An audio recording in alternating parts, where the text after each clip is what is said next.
अस्सलाम वालेकुम नाज़रीन।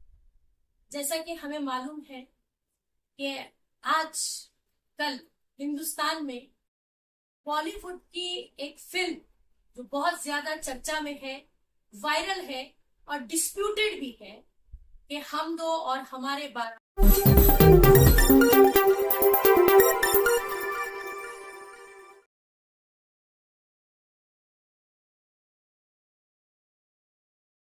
अस्सलाम वालेकुम नाज़रीन।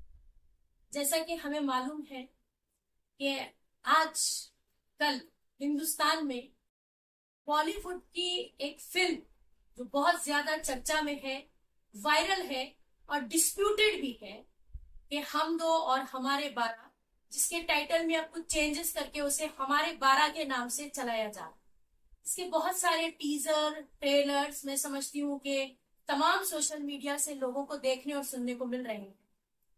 तो मुझे ऐसा लगता है कि एक ऐसा इशू है जो हिंदुस्तान में रहने वाले 30 करोड़ लोगों के सेंटीमेंट से जुड़ा हुआ है और इस पे हमें खुलकर बात करनी चाहिए। इस पे खुल के बात करने की एक वजह यह भी है कि इस्लामोफोबिया इन बॉलीवुड, मैं समझती हूँ कि दिन ब दिन ये चीज जो है वो अब बहुत ज्यादा आम होती जा रही है। हमें मालूम है कि 10 साल से एक हेट एजेंडा जो काम कर रहा है हिंदुस्तान में, जिसने पॉलिटिकली हिंदुस्तान को पहले कैप्चर किया और उसके बाद फिर धीरे धीरे तकरीबन सभी इंस्टीट्यूशन जो है वो सैफ्रोनाइज होते चले गए और आज एक माध्यम जिसे हम एंटरटेनमेंट का मानते हैं और एक बहुत बड़ी इंडस्ट्री जिसको हम बॉलीवुड कहते हैं, वो भी इससे नहीं बचा हुआ है।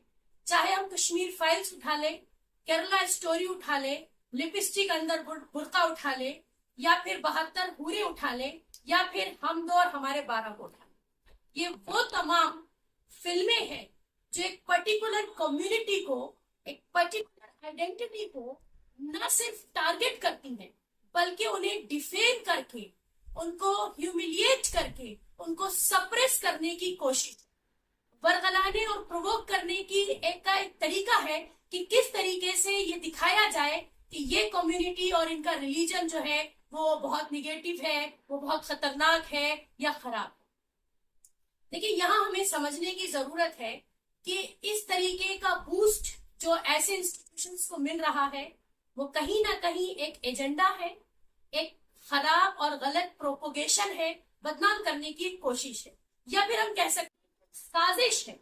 एक साजिश, एक क्या कहते हैं कि सुलझी प्लान की हुई, सुलझी समझी एक स्ट्रैटेजी बनाई जा रही है। क्योंकि एक मेजॉरिटी माइनॉरिटी अगर देखा जाए, जो मेजॉरिटी में प्रेजेंट है वो माइनॉरिटी आज के टाइम में हिंदुस्तान में, और एक बड़ा ह्यूमन रिसोर्स मैं समझती हूँ कि मुसलमान हिंदुस्तान में प्रोड्यूस करता है। लेकिन मुसलमान चूंकि उसूल पसंद होता है और मुसलमान की जो आइडियोलॉजी है वो इतनी ज्यादा और अपने आप में इतनी ज्यादा साफ सुथरी है कि बहुत सारे ऐसे अलग प्लेटफॉर्म्स है, बहुत सारे ऐसे इंस्टीट्यूशंस है कि उसमें बैठे हुए लोगों को लगता है कि इनको किसी तरीके से हमने दबाना है। अभी यहाँ पे एक सवाल ये उठता है कि अगर एंटरटेनमेंट के माध्यम से या बॉलीवुड भी इस तरीके के एजेंडे को प्रमोट करता है तो क्या ये हमारी अहम जिम्मेदारी नहीं बनती कि हम इसको कॉन्ट्राडिक्ट करें, हम इसका रिएक्शन शो करें? क्योंकि हमें लगता है कि कोई भी प्रोपोगेशन जो किसी को गलत साबित करने की कोशिश कर रहा हो, झूठ दिखाने की कोशिश कर रहा हो, हमें उसे एक्सपोज करना चाहिए। एज ए इंडियन सिटीजन ये हमारी मॉरल ऑब्लिगेशन। इसके बाद सवाल उठता है कि जब इस तरीके का हेट, इस तरीके की गलत, निगेटिव, एथिकल, अनएथिकल चीजें हमारे सामने आती हैं, तो ऐसे में वो पॉलिटिकल पार्टीज या वो लीडर्स या वो लोग जो पावर में बैठे और अपने आप को सेक्युलर कहते हैं, वो आखिर चुप क्यों? ऐसा क्यों नहीं होता कि वो सारे पॉलिटिकल लीडर्स या फिर रिलीजियस लीडर्स या फिर इंटेलेक्चुअल्स आवाज उठाते कि ये गलत हो रहा है, किसी कम्युनिटी को बिला वजह हेरेस करना या उनके खिलाफ गलत प्रोपोगेशन करना, ये इसको कंडम किया जाए, इसको रोका जाए।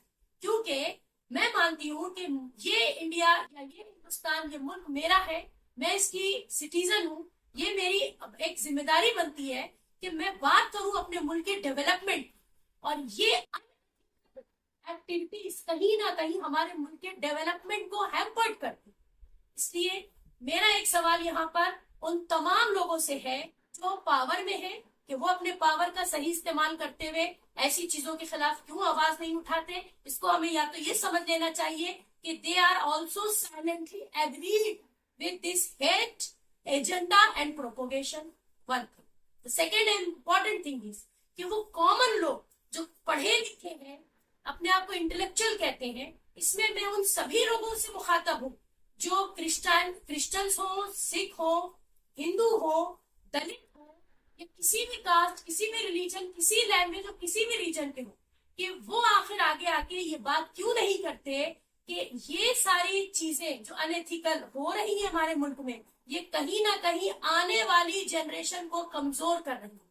क्योंकि जब हम हेट पे बात करते हैं, जब हम एजेंडा और निगेटिव प्रोपोगेशन फैलाते हैं, तो जो हमारे बच्चों के मासूम जहन है वो सिवाय नफरत के और कुछ भी नहीं सीखते। और उसके बाद ये निगेटिविटी जो आज हम उसमें भर रहे हैं, उनकी पर्सनालिटी डेवलपमेंट को हम रोक रहे हैं। हम अपने मुल्क, अपनी सोसाइटी की प्रोग्रेस को हैम्पर्ड कर रहे हैं।